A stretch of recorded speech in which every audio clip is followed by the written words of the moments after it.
Welcome to Stoic Wisdom. Have you ever put your trust in someone, only to realize they didn't deserve it?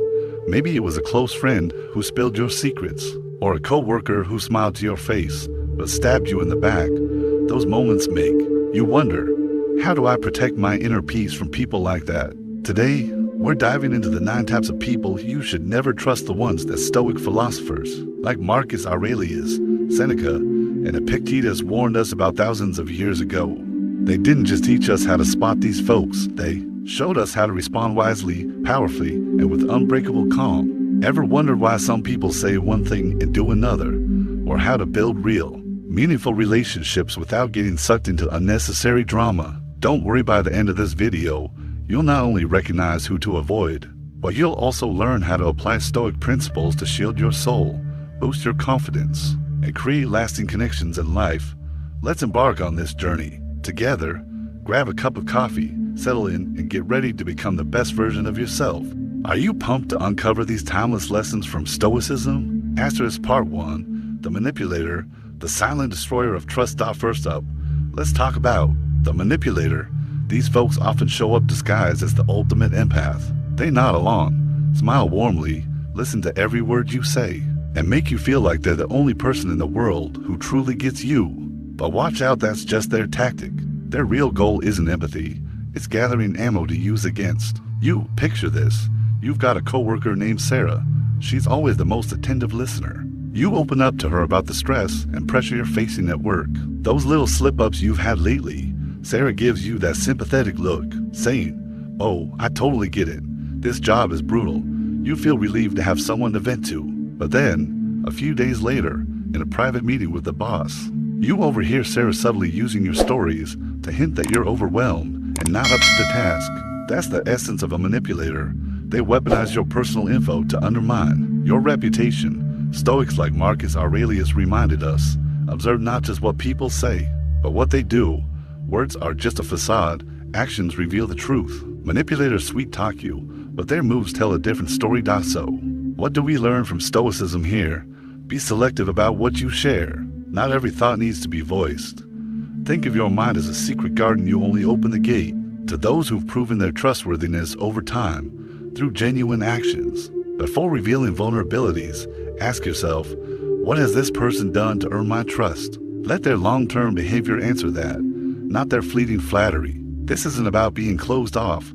It's about living wisely and intentionally. Take a moment to reflect. Who in your life has truly stuck by you through the tough times? Not just the wins. Give them your gratitude, they're the real ones. Asterisk Part 2, The Constant Critic, the Thief of Confidence. Next, let's tackle the constant critic. These people have an uncanny knack for spotting flaws in everything you do. You get a promotion? Probably just luck. You pitch a breakthrough idea. Sounds cool, but I bet it won't work. What's the difference between constructive feedback and toxic criticism? Constructive stuff comes from a place of wanting to help you grow. It includes specific suggestions and a collaborative vibe. Toxic criticism is all about making you doubt yourself and chipping away at your self-esteem. Marcus Aurelius nailed it with this classic, refuse to feel injured, and the injury disappears. Someone else's criticism only has power if you let it seep into your mind. You can't control what they say, but you can totally control how you react. So, what's the Stoic lesson? Listen with clarity. When feedback comes your way, ask, does this help me become better? Is it coming from a good place? If yes, embrace it and level up. If no, if it reeks of bitterness, jealousy, or just tearing you down, let it roll off like water on a duck's back. Don't let their negativity define your worth. Remember, your value isn't tied to anyone else's opinion. It's built on your integrity, effort, and courage. Never hand over the reins to your confidence to somebody else. Asterisk Part 3, The Fair Weather Friend, only around when the sun's shining. We've all got one of these, right? The fair weather friend. They're all smiles and energy at parties, but when life hits you hard, they're nowhere to be found. These folks are like autumn leaves, vibrant and colorful when things are easy, but the first cold wind blows and they're gone. They thrive in the fun moments, but when storms roll in, they bail. They don't want to deal with your mess. The great Seneca put it perfectly, a loyal friend is worth more than 1,000 superficial acquaintances. Seneca knew that friendships' value isn't in quantity, but quality. A true friend sticks around not for what they can get from you, but because they care about you as a person does so. What's the Stoic takeaway? Treat these shallow relationships for what they are. Enjoy them as casual, fun interactions, but don't invest deep trust. Instead of wasting energy trying to make them real friends, focus on nurturing bonds with people who've proven they'll be there through sunshine and storms. Invest your time and care in those who'll call to check in, no matter what. Pause for a sec. Think about those ride-or-die friends in your life. Have you shown them enough appreciation? Part 4. The non-listener, the stealer of respect. No, Onto, the non-listener. Ever felt this? You're pouring your heart out about something important, and they're nodding while scrolling their phone or glancing around. The connection snaps instantly. In Stoicism, listening isn't just politeness, it's a profound act of respect for the other person and the present moment. Stoics stress being fully present in every interaction as a moral duty. When someone doesn't listen, they're disrespecting not just you, but the moment itself. If they consistently dismiss what you say, it's a clear sign they don't value you or your thoughts. So, the Stoic wisdom: spot the signs early. You deserve to be heard, instead of begging for attention from someone who won't give it. Channel your energy into relationships where listening flows both ways. Healthy connections are built on mutual respect, and listening is the foundation of that. Ask yourself, which relationships make me feel truly heard and understood? Double down on those. Part 5. The empathy void, living in their own bubble. One of the most frustrating types is the empathy void. These people are all about themselves. No matter what story you share, they twist the conversation back to them. Their wins, their problems, their feelings. Your experience totally ignored. Epictetus taught that we're all connected in the human community. Empathy isn't just a feeling, it's the core of ethics, the bedrock of a civilized society. Someone without empathy is isolating themselves from everyone else. Share a joy, they downplay it. Share a sorrow, they one-up it with something worse from their life. You think that's bad. Mine's way worse. So, the Stoic lesson: be patient, but protect yourself. You can't change someone lacking empathy, but you can lead by example with your own. That said, know when to step back. Setting boundaries isn't selfish, it's self-preservation. You can't pour from an empty cup. If you're constantly giving energy without getting understanding in return, you'll burn out. Draw clear lines. You can listen, but you're not their fixer. You can share, but if they keep tuning out and to chat politely, your peace comes first. Part 6. The perpetual agitator, finding joy in your misery. We've covered indirect harmers, now let's hit the direct ones. The perpetual agitator. These folks love poking at you. Sarcastic compliments, subtle jabs, they're always fishing for a reaction. Some frustration or unease. They get a kick out of disrupting your calm. But Stoicism reminds us, you have power over your mind, not outside events. Realize this, and you will find strength. Marcus Aurelius, their words only sting if you let them. They throw stones, but the game starts when you pick them up and throw back. So, the Stoic insight: you can't stop their antics, but you can choose not to react. Picture yourself as a solid wall. Their words are just wind blowing by. Cultivate inner calm. Stay composed, and their fun fizzles out. They'll move on because you're not feeding the fire. This isn't weakness. It's ultimate self-mastery, true power. Practice your serenity daily. A quick step back and deep breath can reclaim your control. Part 7. The eternal victim, stuck in a cycle. Moving on. Let's discuss a type you might pity the most, but who can drain you the hardest. The eternal victim. These people live in a non-stop loop of crises. 1 week it's work drama, the next it's family chaos. You offer solid advice, they nod, but nothing changes.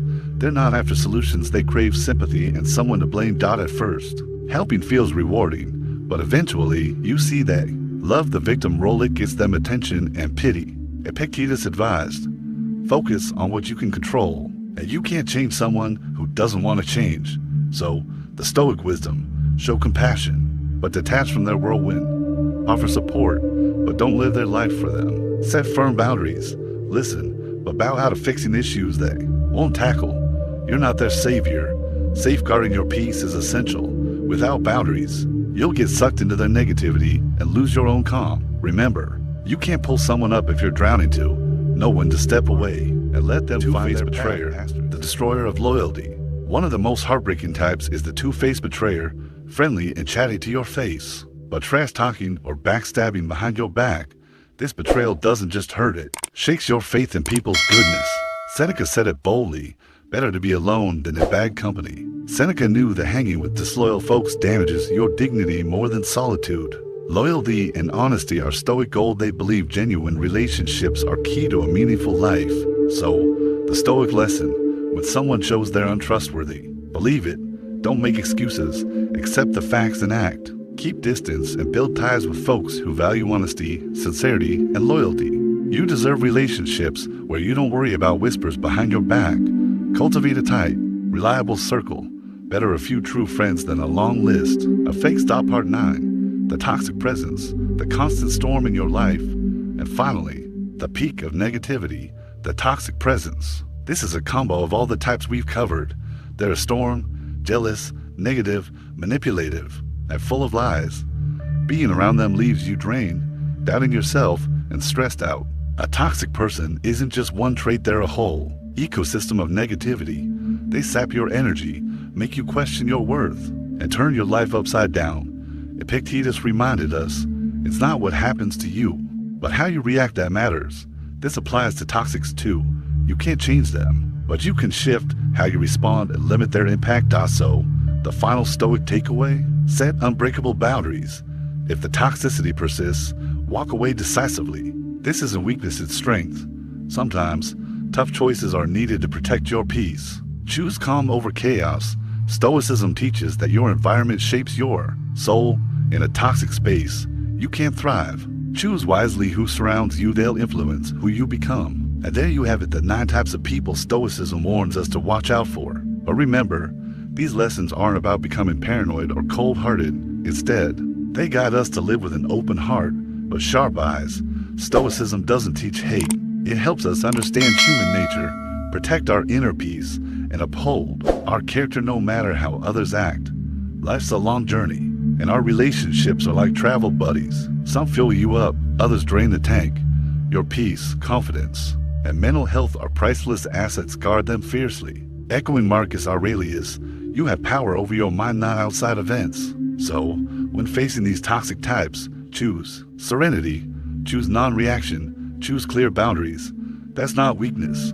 It's proof of your strength and self-control. Ask yourself, is there a relationship in your life that's hurting you? Have the courage to face it head on. It might be tough, but it's the first step to reclaiming your life. Before we wrap up, let's chat. Think about this. Of the 9 types we covered, which one have you encountered the most? More importantly, what lessons did you learn from those experiences? And how did you handle them? Share your story in the comments below. I believe your tale will just help you reflect, it'll inspire and empower others on this path too. If this video hit home, gave you a fresh perspective, or sparked some motivation, take a second to hit that like button, subscribe to Stoic Wisdom so you don't miss out on more valuable content, and share this with friends who need to hear it. Thanks for tuning in. Live wisely and live at peace.